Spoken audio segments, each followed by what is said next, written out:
Le Mahonia charity est un arbuste à feuillage persistant capable de fleurir au cœur de l'hiver.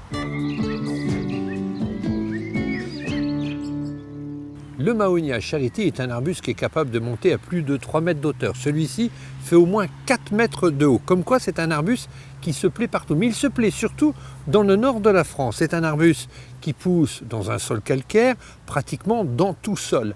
La particularité aussi du Mahonia charity, ce sont ses fleurs jaunes, mais qui sont parfumées au goût et au parfum de muguet et qui est très visité par les insectes mellifères. Si vous envisagez la plantation de Mahonia charity, plantez-en au moins 3 au même paquet à 1 mètre de distance. Si vous en plantez 5, ça sera encore plus joli. Le Mahonia charity n'a rien à envier par rapport au mimosa quand on voit l'exubérance de ses fleurs. C'est un arbuste qu'il faut absolument avoir dans son jardin, mais quand même dans un endroit plus ou moins abrité des grands vents. Maintenant, on va passer à la plantation de nos Mahonia. Donc on va en planter 3 à une distance de 1 mètre, 1 mètre 50.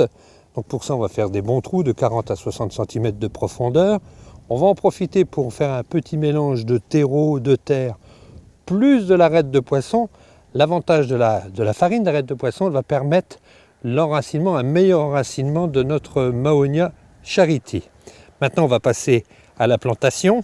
Alors, c'est un Mahonia qui a déjà été trempé. Vous le faites tremper pendant quelques minutes dans l'eau de façon à ce que la motte soit bien humide. Passons au dépotage, sans se piquer les doigts.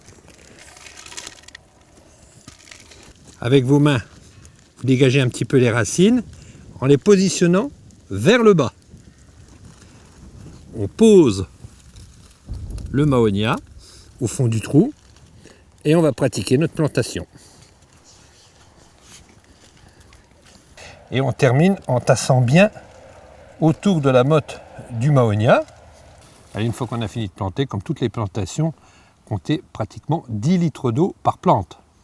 La première année, il est plus prudent de pailler votre Mahonia pendant l'hiver, de façon à maintenir la motte contre le gel. Et puis la paille a aussi la faculté de maintenir l'humidité au printemps. Donc n'hésitez pas à pailler les 2 ou 3 premières années tout autour de votre Mahonia.